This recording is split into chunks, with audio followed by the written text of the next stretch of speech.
आज यहाँ रमा कानकोनकर जी फास्ट पे बैठे हैं और उनकी 10 डिमांड्स हैं। उन 10 डिमांड्स को हम सपोर्ट करते हैं। मोटे मोटे तौर पे दो इम्पॉर्टेंट इश्यूज हैं। एक है कि कारापुर का जो प्रोजेक्ट है, जो बड़े बड़े बिल्डर्स को ज़मीन दी गई है और वहाँ पे लगभग 1800 फ्लैट्स बनाने की इजाज़त दी गई है, उस प्रोजेक्ट से कारापुर विलेज बिल्कुल ख़त्म हो जाएगा। वहाँ के रहने वालों की ज़िंदगी नरक बन जाएगी। तो एक डिमांड है कि उसको ख़त्म किया जाए, उस प्रोजेक्ट को कैंसिल किया जाए। और दूसरी डिमांड है कि सेक्शन 39A, जो कि इस्तेमाल करके गोवा की बीजेपी सरकार ज़बरदस्त भ्रष्टाचार करके बिल्डर्स और कॉन्ट्रैक्टर्स को ज़मीनें दे रही है, गोवा को बर्बाद कर रही है, उस सेक्शन को एबॉलिश किया जाए। ये दो मोटा मोटा डिमांड हैं। बाकी भी डिमांड्स को हम सपोर्ट करते हैं। मैं खुद कारापुर गया था कुछ दिन पहले, और अगर ब्रीफली हम बोलें तो कारापुर में लगभग 2000 फैमिलीज रहती हैं और यहाँ 1800 फ्लैट्स बनाने की इजाज़त दी गई है। 1800 फ्लैट्स का मतलब यहाँ पे बाहर से, मोस्टली गोवा के बाहर से 1800 फैमिलीज आके रहेंगी।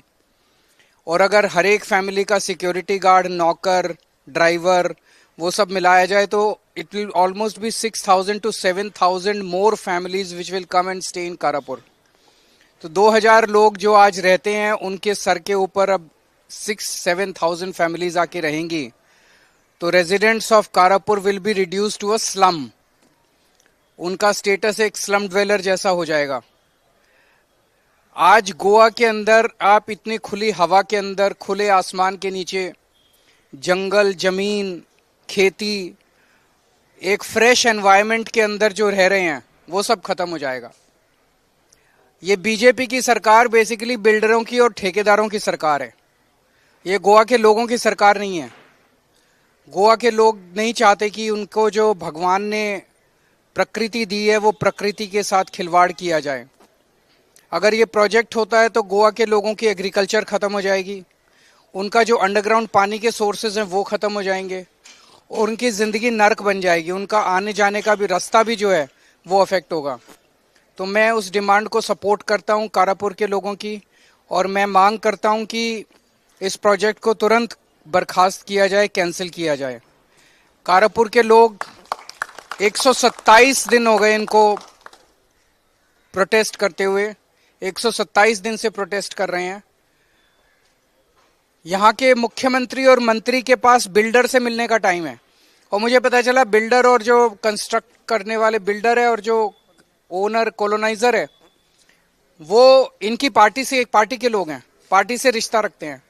तो बेसिकली बीजेपी पार्टी और इनकी सरकार गोवा को लूटने में लगी हुई है।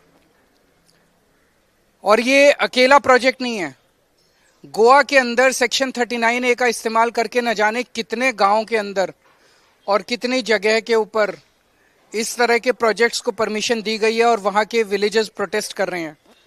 तो हम अभी थोड़े दिन पहले वीरेश ने भी फास्ट किया था, वहाँ पे प्रमोद सावंत साहब आए थे, उन्होंने अनाउंस किया था कि हम सेक्शन 39 को एबॉलिश करेंगे, लेकिन उन्होंने नहीं किया क्योंकि वो कर नहीं सकते।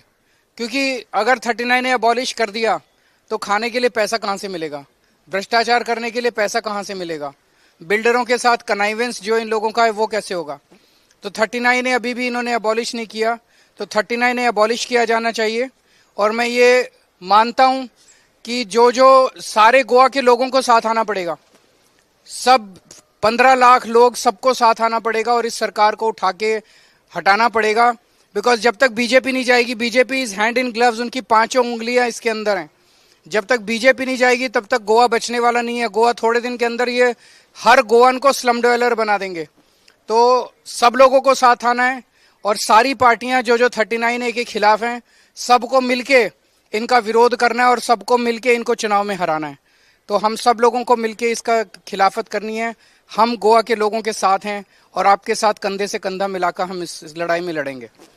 और रमा कानकोनकर जी से मैं भी बात कर रहा था, he is exercising his democratic right. वो अगर फास्ट पे बैठे हैं अपनी बात कहने के लिए, it is allowed to him under the constitution, and it is the duty of Goan government to ensure that his democratic right is protected and he is allowed to fast in proper humane conditions. वो बता रहे हैं कि उनके सारी कोई यहाँ पे तरह तरह की ऑब्स्ट्रक्शंस क्रिएट की जा रही हैं. यहाँ पे वो बारिश के अंदर बैठे हुए हैं, ऊपर से लीकेज हो रही है, इनको कोई भी परमिशन नहीं दी जा रही यहाँ पे अपनी बेसिक फैसिलिटीज ह्यूमन राइट्स के लिए. मैं गोवा के गवर्नमेंट को और प्रमोद सावंत साहब को अपील करता हूं गोवा के लोगों की तरफ से कि रमाकांत कोनकर को अपने डेमोक्रेटिक राइट्स, कॉन्स्टिट्यूशनल राइट्स जो हैं उनको पीसफुली फास्ट करने के लिए जो भी बेसिक ज़रूरतें हैं वो ज़रूरतें उनको मुहैया करने के लिए परमिशन दी जाए. Thank you so much.